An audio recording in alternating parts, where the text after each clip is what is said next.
প্রিয় দর্শক বন্ধুরা, এই মুহূর্তের জন্য একটি ধামাকা নিউজ উঠে আসছে। 2009 নিয়োগের তালিকা কার্যত প্রকাশিত হলো এবং ব্যাপক তৎপরতায় কিন্তু কার্যাদি শুরু হয়ে যাচ্ছে।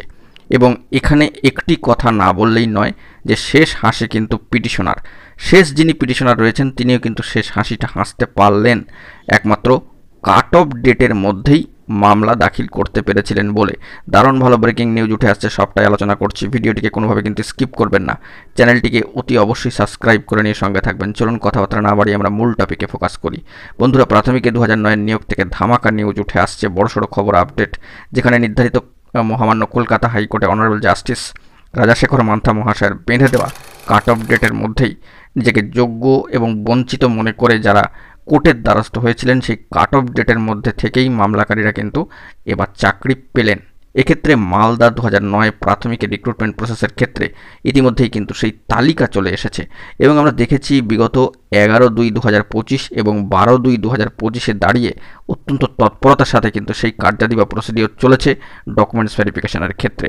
এবং সেই মর্মে বলা যায় প্রায় এক সপ্তাহের মাথায় কিন্তু এই নিয়োগের তালিকা কার্যত চলে এলো এবং পিটিশনার ভিত্তিক, নেম অফ পিটিশনার। যদি আপনারা লিস্ট খেয়াল করেন, 312 র্যাঙ্ক পর্যন্ত প্রার্থীদের যে অর্থাৎ পিটিশনারদের যে তালিকা এসেছে, কম্বাইন্ড মেরিট লিস্ট হোক কিংবা ক্যাটাগরি ওয়াইজ লিস্ট হোক, এ বিষয়ে বিস্তারিত আলোচনা করেছি। সেক্ষেত্রে আপনারা দেখবেন যে নেম অফ পিটিশনার লেখা আছে। সেই দিক থেকে দাঁড়িয়ে তাদের জয়ের লক্ষ্যমাত্রা নিয়ে তারা সাংগঠনিকভাবে যেভাবে এগোতে পেরেছিলেন, একজোট থাকার কারণে, বিষয়টিকে মাথায় রাখবেন, একজোট থাকার কারণে তাদের জীবনেও কিন্তু তাদের এই পথ চলায় কিন্তু নানান বাধা বিপত্তি, বিভ্রান্তি, গুজব, সামাজিক গণমাধ্যমে নানান ধরনের বার্তা কিন্তু উঠে এসেছিল। তবে এই 312 জন একজোট হয়ে থাকতে পেরেছিলেন বলেই কিন্তু এই সার্বিক জয়ের মুখ এবং তারা স্কুল যাত্রা করতে চলেছেন আর কয়েকদিনের মধ্যেই।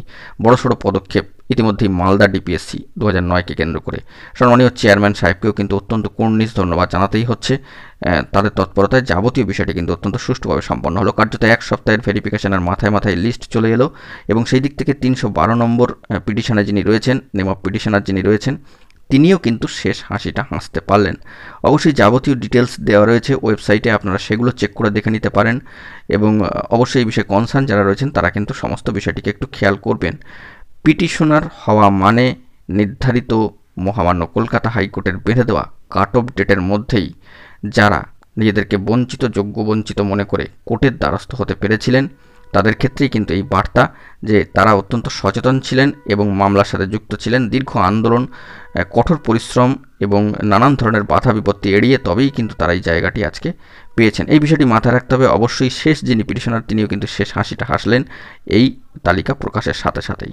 তো অত্যন্ত ভালো খবর উঠে আসলো। এখন এটুকুই, সকলে ভালো থাকবেন, চ্যানেলটিকে সাবস্ক্রাইব করে নিয়ে সঙ্গে থাকবেন। ধন্যবাদ।